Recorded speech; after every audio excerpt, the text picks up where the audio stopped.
First of all, I'd like to thank, as well as everybody else, Portugal, Ms. Cardoso, Luis Graça, and all the staff of the Portuguese Parliament for organizing this event.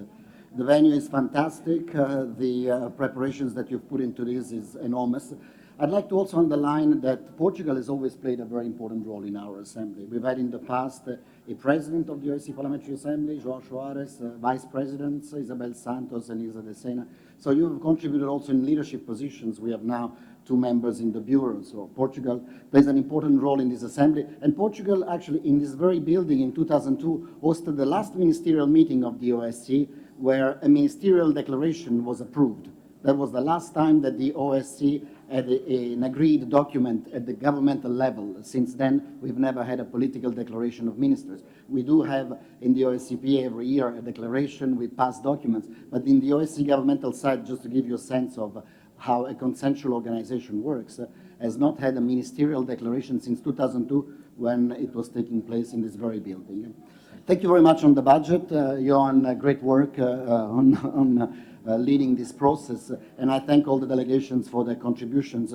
I just saw a few days ago what happened in The Hague at the NATO summit, where, let's say, the figures and the percentages were a little bit different than the ones we are talking here. And it's also, you know, a sign of our times. I mean, there is so much money invested in hard security, in trying to prepare for defense, while a little bit of contributions for also conflict prevention, conflict resolution, parliamentary diplomacy is also welcomed. But we will manage with the small budget that we have from last year. We have a great team with Gustavo and Stephen and the Secretariat who are very austere, let's say, and make sure that we run our books in a very, very thrift way. And so we will try to save money and make sure that we can still offer the same level of services as we normally do for you at the same budget lines. This is a record meeting in terms of participation. We have 55 delegations participating in these meetings. It's around 262 members of parliament, if Odile will know the correct figure. But it's the record. I mean, basically, apart from the Russian Federation for obvious reasons and Moldova, all the delegations are represented here. So it shows also, it's a testimony for the great will of members of parliament to participate. Madam President, this is the 50th anniversary of this organization, and I think we have to talk about it. I mean, it's the year when the Helsinki Foundation Act was made. You will see there is a great exhibition of photos and also of documents of the 50th anniversary of this organization. There will be a video broadcast in 2 days of an hour and a half, but I really recommend members to see that video because it really gives a sense of the spirit of this organization. But we have to be honest, this organization is also undergoing some challenges. It's also going, I don't know, I sometimes call it an existential crisis because the spirit of the organization sometimes is challenged also from the documents that we have proposed to adopt. And I think we need to get into this discussion, and maybe it's a bit controversial discussion, but I think we need to call a spade to a spade and really understand what is the spirit of the organization. Pia, you've received a lot of congratulations, a lot of compliments for your presidency that comes to an end on the 3rd of July. And I think these compliments were very well placed. I have to add mine, but mine are not the news. You know that I've always appreciated your leadership. But I think what is really necessary to underline is that you've really truly embodied the spirit of Helsinki. The spirit of Helsinki is a spirit, I have actually written here what was in the final declaration of Helsinki under cooperation among states. It says that the states will endeavor in developing their cooperation as equals to promote mutual understanding and confidence, friendly relations, and then good neighborly relations among themselves, international peace, security, and justice. I think the word friendly, trying to promote friendly relations, I think we do this very well here in the Parliamentary Assembly, where MPs try to interact with each other, try to talk to each other, try to build relationship. But I think you've done this, Pia, in the last 2 years, and sometimes, and we have to say it, under heavy pressure not to do so. You have paid in Finland a political price, let's say, for some meetings that you've held, with some initiatives that you wanted to take, which were considered not politically correct from some of the delegations. But I commend you for doing this, because while paying maybe a political price back at home in Finland, you have really embodied the true spirit of Helsinki, which is that of dialogue, which is that of talking to those you disagree with, outreach with those you have difficulties with. This is not NATO. NATO, we saw it 2 days ago, is an alliance. It's like-minded countries. They all agree. And actually, they can agree also on increasing their budget for defense.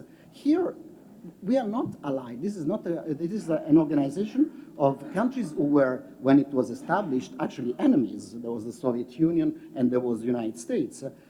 These are participating states. They're all equal, but they are not allied. So the tools of sanction, the tools of exclusion are non-OSCE tools.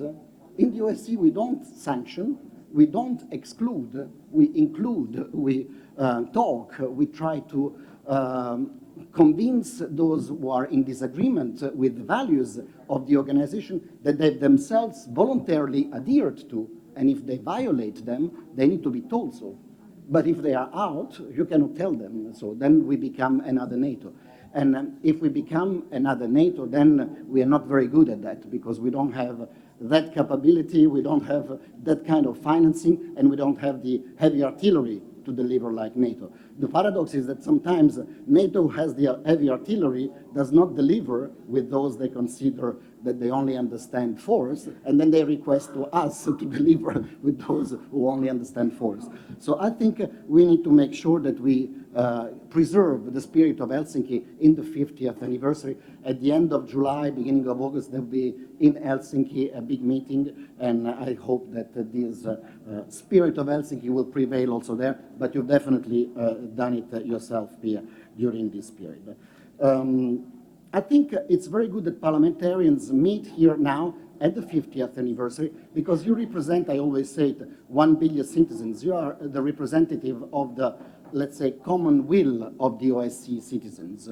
And I think from the declaration of Porto, I think the marching orders also for the ministers who will meet actually in Switzerland at the end in Vienna, sorry, at the end of this year, they should get from parliamentarians what is the guidelines. Where do you want this organization to go? This has been 50 years.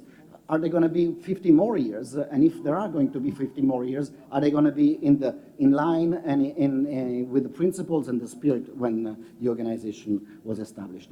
I have no doubt about that. I mean, I've served this organization, as most of you know, in the field operations, in the institutions for many years. I've seen the beneficiaries of the OSCE product. And I think the organization actually delivers a lot to the day-to-day life of many citizens in areas like Central Asia, and the Caucasus, in Eastern Europe.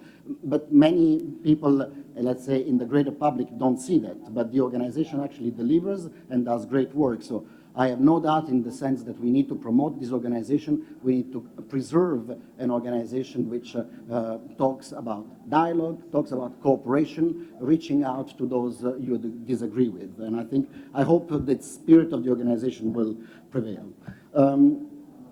One point about your engagement. I have seen the number of activities that the OSCE Parliamentary Assembly has done since the last time we met in Vienna, which is really overwhelming. And this I must commend all the members. I can see that there is a lot of interest, a lot of desire from members to engage, to participate, to contribute. And I feel it as a responsibility of the Secretary General, of the Secretariat also, to help you canalize this energy. I think that members want to participate when they come to the OSCE or in international settings, would like to feel that their time is actually a useful time, is actually a time that they put into contributing to something.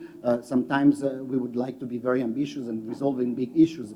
We're all aware of what is our capabilities, but at least I want to make sure that we exhaust the perimeter of our possibilities by also helping you make sure that your desire, your enthusiasm, your will to participate and to contribute is actually channeled through the right channels. And here, I mean, what we've done on migration. There will be the committees, what we've done on the fight against terrorism, what we've done on Ukraine. I must compliment you, Madam President, also as head of the PSTU. I've seen the PSTU extremely active in this last period, probably also with Francesco's input and Yuri from the Ukrainian delegation. But I've seen a lot of activities on Ukraine. And I must say, on Ukraine, you've heard me saying this before, I have no doubt we have an impeccable track record on what we've done on Ukraine. Ever since 2014, when through Ben Cardin's resolution we called it an illegal annexation of Crimea and a gross uncorrected violation of the Helsinki Final Act, we called the country, the Russian Federation, we called the victim Ukraine.